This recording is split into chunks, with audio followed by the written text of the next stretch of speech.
joining me for day 79 of Bible in a Year New International Version. Today we're going to be beginning the book of Ruth with Ruth 1, 2, 3, and 4. Ruth 1. In the days when the judges ruled, there was a famine in the land, and a man from Bethlehem in Judah, together with his wife and 2 sons, went to live for a while in the country of Moab. The man's name was Elimelech, his wife's name Naomi, and the names of his 2 sons were Mahlon and Chilion. They were Ephrathites from Bethlehem, Judah, and they went to Moab and lived there. Now Elimelech, Naomi's husband, died, and she was left with her 2 sons. They married Moabite women, one named Orpah and the other Ruth. After they had lived there about 10 years, both Mahlon and Chilion also died, and Naomi was left without her 2 sons and her husband. When she heard in Moab that the Lord had come to the aid of his people by providing food for them, Naomi and her daughters-in-law prepared to return home from there. With her 2 daughters-in-law she left the place where she had been living and set out on the road that would take them back to the land of Judah. Then Naomi said to her 2 daughters-in-law, "Go back each of you to your mother's home. May the Lord show kindness to you, as you have shown to your dead and to me. May the Lord grant that each of you will find rest in the home of another husband." Then she kissed them, and they wept aloud, and said to her, "We will go back with you to your people." But Naomi said, "Return home, my daughters. Why would you come with me? Am I going to have any more sons who could become your husbands? Return home, my daughters. I am too old to have another husband. Even if I thought there was still hope for me, even if I had a husband tonight and then gave birth to sons, would you wait until they grew up? Would you remain unmarried for them? No, my daughters.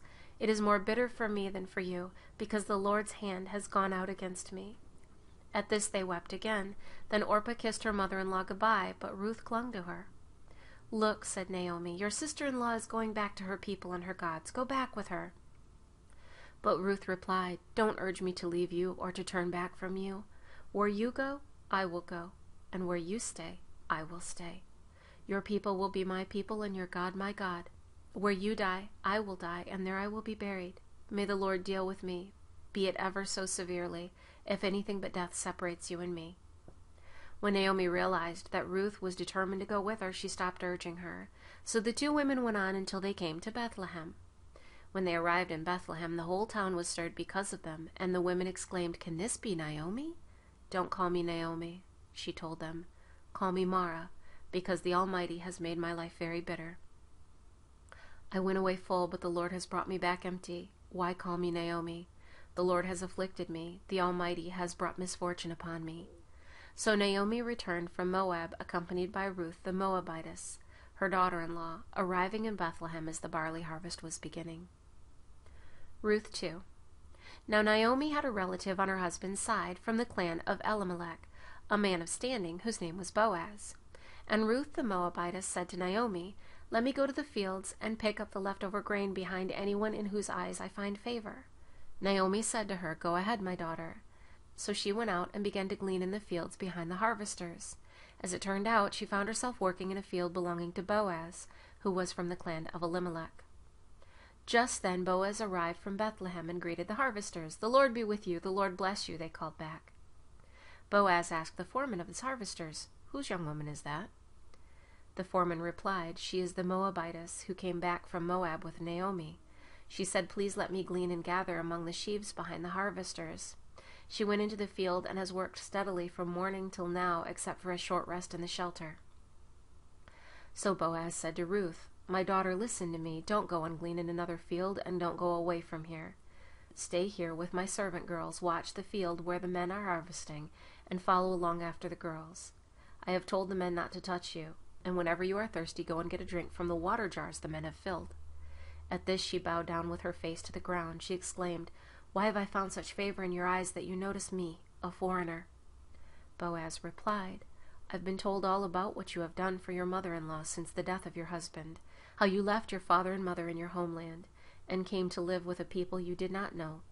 May the Lord repay you for what you have done. May you be richly rewarded by the Lord, the God of Israel, under whose wings you have come to take refuge." "May I continue to find favor in your eyes, my lord," she said. "You have given me comfort and have spoken kindly to your servant, though I do not have the standing of one of your servant girls." At mealtime, Boaz said to her, Come over here. Have some bread and dip it in the wine vinegar." When she sat down with the harvesters, he offered her some roasted grain. She ate all she wanted and had some left over. As she got up to glean, Boaz gave orders to his men, "Even if she gathers among the sheaves, don't embarrass her. Rather pull out some stalks for her from the bundles and leave them for her to pick up, and don't rebuke her." So Ruth gleaned in the field until evening. Then she threshed the barley she had gathered, and it amounted to about an ephah. She carried it back to town, and her mother-in-law saw how much she had gathered. Ruth also brought out and gave her what she had left over after she had eaten enough. Her mother-in-law asked her, "Where did you glean today? Where did you work? Blessed be the man who took notice of you." Then Ruth told her mother-in-law about the one at whose place she had been working.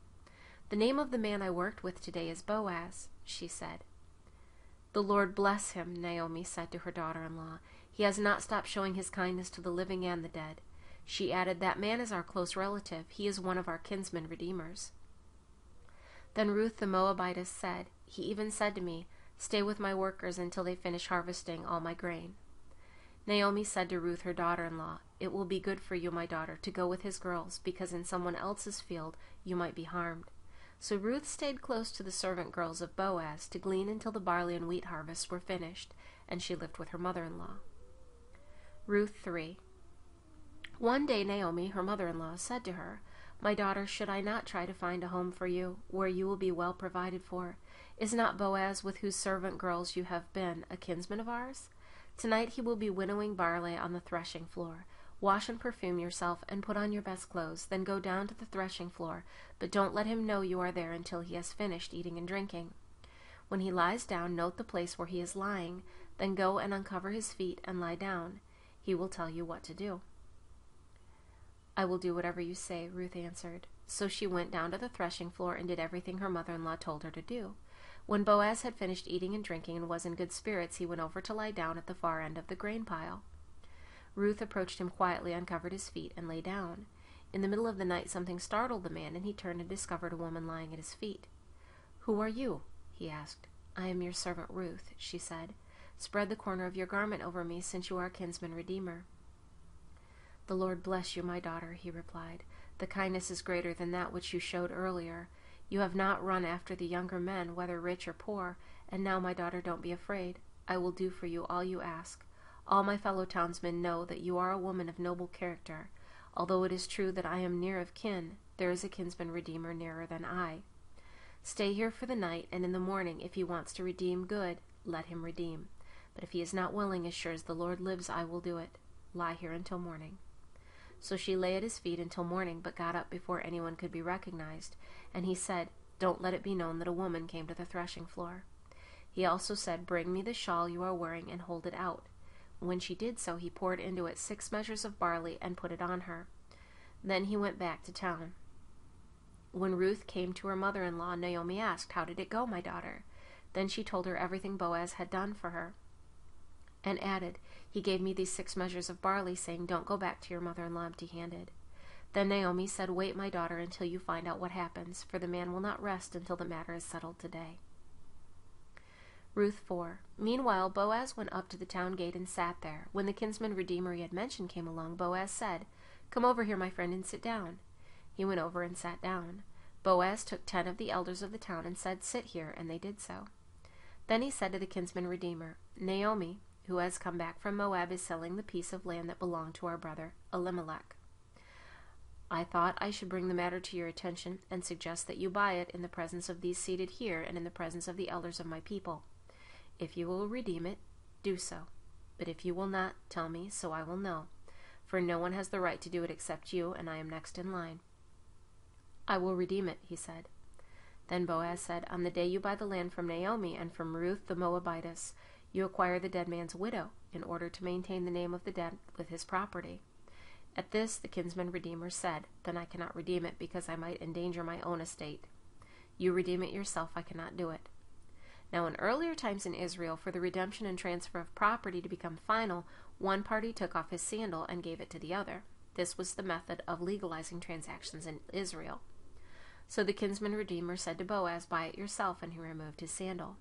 Then Boaz announced to the elders and all the people, "Today you are witnesses that I have bought from Naomi all the property of Elimelech, Kilion, and Mahlon. I have also acquired Ruth the Moabitess, Mahlon's widow, as my wife, in order to maintain the name of the dead with his property, so that his name will not disappear from among his family or from the town records. Today you are witness." Then the elders and all those at the gate said, "We are witnesses. May the Lord make the woman who is coming into your home like Rachel and Leah, who together built up the house of Israel. May you have standing in Ephrathah and be famous in Bethlehem. Through the offspring the Lord gives you by this young woman, may your family be like that of Perez, whom Tamar bore to Judah." So Boaz took Ruth, and she became his wife. Then he went to her, and the Lord enabled her to conceive, and she gave birth to a son. The women said to Naomi, "Praise be to the Lord, who this day has not left you without a kinsman redeemer. May he become famous throughout Israel. He will renew your life and sustain you in your old age. For your daughter-in-law, who loves you and who is better to you than 7 sons, has given him birth." Then Naomi took the child, laid him in her lap, and cared for him. The women living there said, "Naomi has a son," and they named him Obed. He was the father of Jesse, the father of David. This, then, is the family line of Perez. Perez was the father of Hezron, Hezron the father of Ram, Ram the father of Amminadab, Amminadab the father of Nahshon, Nahshon the father of Salmon, Salmon the father of Boaz, Boaz the father of Obed, Obed the father of Jesse, and Jesse the father of David. Thank you for joining me for Day 79 of Bible in a Year New International Version. I look forward to seeing you tomorrow for Day 80 when we begin the chapter of Samuel.